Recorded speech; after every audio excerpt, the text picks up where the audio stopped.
नमस्कार, आप देख रहे हैं बीके न्यूज़। इस समय की खबर हरिद्वार से, जहां हरिद्वार के बहादुराबाद स्थित एक निजी होटल में आज all India fair price shop dealers federation का वार्षिक सम्मेलन आयोजित किया गया। इस सम्मेलन में कैबिनेट मंत्री रेखा आर्या मुख्य अतिथि के रूप में शामिल हुई, जहां उनका पुष्प गुच्छ देकर स्वागत सम्मान किया गया। सम्मेलन के दौरान मंत्री रेखा आर्या ने गल्ला विक्रेताओं की समस्याओं को सुना और उनके मुद्दों पर भी ध्यान दिया। विक्रेताओं ने बकाया ढुलान, भाड़े और लाभांश के समय पर भुगतान की मांग की, साथ ही सरकार से त्वरित समाधान की अपील भी की। मंत्री रेखा आर्या ने कहा कि सस्ता गल्ला विक्रेताओं ने कोरोना काल से अब तक कठिन परिस्थितियों का सामना करते हुए कार्य किया है। उन्होंने प्रधानमंत्री गरीब कल्याण योजना के माध्यम से हर घर तक राशन पहुंचाने में अहम भूमिका निभाई है। मंत्री रेखा आर्या ने विक्रेताओं को आश्वासन देते हुए कहा कि उनकी मांगों पर गंभीरता से विचार कर समाधान किया जाएगा। मंत्री रेखा आर्या ने अल्मोड़ा के मरचूला में हुई बस दुर्घटना पर भी शोक व्यक्त किया है। बस दुर्घटना में मृतकों के प्रति गहरी संवेदना व्यक्त करते हुए बाबा केदार से सभी मृतकों के परिजनों को इस दुख की घड़ी को सहन करने की असीम शक्ति प्रदान करने की प्रार्थना भी की है।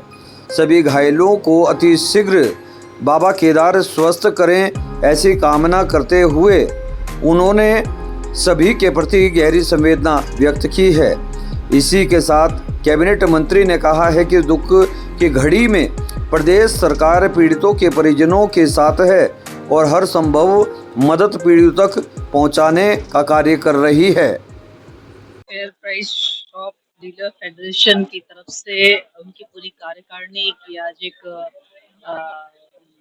बड़ी बैठक जो है यहाँ पर आज आहूत की गई है। उसी बैठक में मुझे भी प्रतिभाग करने का सौभाग्य जो है उनके राष्ट्रीय अध्यक्ष जी ने यहाँ पर हमें दिया है। निश्चित रूप से आज के इस बैठक के माध्यम से हमारे प्रदेश में जितने हमारे रजिस्टर्ड सस्ता गल्ला विक्रेता है, जिन्होंने कोविड पीरियड से लेकर आतिथि तक हम सब जनमानस के लिए इतनी विषम चुनौतियों में भी काम करके हर घर तक राशन पहुंचाना सुनिश्चित करा है। प्रधानमंत्री जी की बहुत ही महत्वपूर्ण योजना प्रधानमंत्री गरीब कल्याण अन्न योजना को हर व्यक्ति तक पहुंचाना सुनिश्चित करा है। आज हम कोविड पीरियड में सबसे अच्छे वॉरियर के रूप में जो हम जानते हैं, तो वो हमारे सस्ता गल्ला विक्रेता की भी उसमें बहुत बड़ी भूमिका रही है। तो मैं मानती हूँ कि उनकी कुछ भावनाएं हैं, उनकी कुछ समय के साथ में आ रही चुनौतियां हैं, जिसको लेकर वे विषय को मेरे समक्ष जो है वो रखना चाह रहे हैं। मैं आज उन्हीं विषयों को जानना भी और सरकार किस प्रकार से उनके हित में निर्णय कर रही है, उस निर्णय को भी उनको जो वो अवगत भी हैं और कुछ और हमने चीजें जो हम जिसके लिए प्रयासरत हैं उन्हें अवगत कराने में यहाँ पर पहुंचे हूँ। निश्चित रूप से इस प्रकार के अधिवेशन होते हैं, इस प्रकार की बैठकें होती है तो सरकार को भी लाभ मिलता है और हमारे सस्ता गल्ला विक्रेताओं को भी लाभ मिलता है और साथ ही जो इस हेतु का काम करते हैं जिनके लिए यानी कि पब्लिक यानी कि जनमानस को भी इसमें बड़ी मदद मिल पाती है। तो मैं समझती हूँ कि इस प्रकार के अधिवेशन होते रहने चाहिए ताकि जनहित के निर्णय जो है वो धरातल को देखते हुए भविष्य में होते रहे, उसके लिए बहुत जरूरी है। देखिए स्वाभाविक रूप से सस्ता गल्ला विक्रेताओं का सामान्यतः हमेशा एक विषय ही रहता है कि चाहे वो लाभांश हो, चाहे वो भाड़ा हो और चाहे कोविड पीरियड में रुकी हुई धनराशि हो, क्योंकि ये सभी चीजें 100% भारत सरकार फंडेड होती हैं। तो उन विषयों को लेकर उनके कुछ विषय बने हुए हैं जिसको लेकर हमारी सरकार में खाद्य मंत्री होने के नाते मेरी ये पूरी कोशिश होती है कि समय पर उनको भुगतान होता रहे, लेकिन कभी कभी थोड़ा डिले भी होता है क्योंकि भारत सरकार से भी धनराशि आनी होती है और वो डिले होता है तो जिसके कारण से भुगतान में देरी होती है।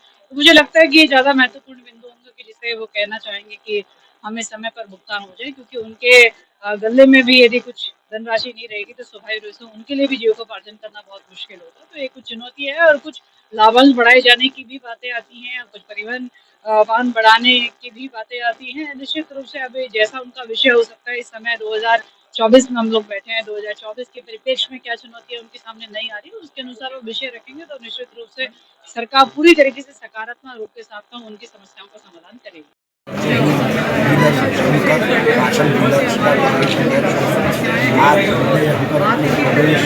भारत माता की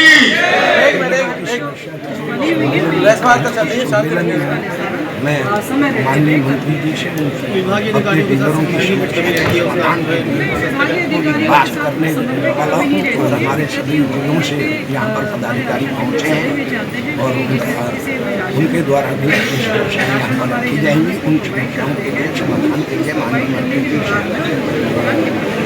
हम डिमांड करेंगे और कोरोना काल में से हमारा कुछ काम शेष है उस काम को हम करने के लिए निवेदन यहाँ पर करेंगे और लाभन से हमारा समय हो समय काम हो ये भी हम माननीय मंत्री से मांग करेंगे। इसलिए पर्वतीय क्षेत्रों में जहाँ रोड स्टेट की योजना नहीं है वहाँ जनवरी से पैसा नहीं तो जनवरी से पैसा मिल रहा है उसका भुगतान चालू करने की माननीय मंत्री जी से निवेदन करेंगे।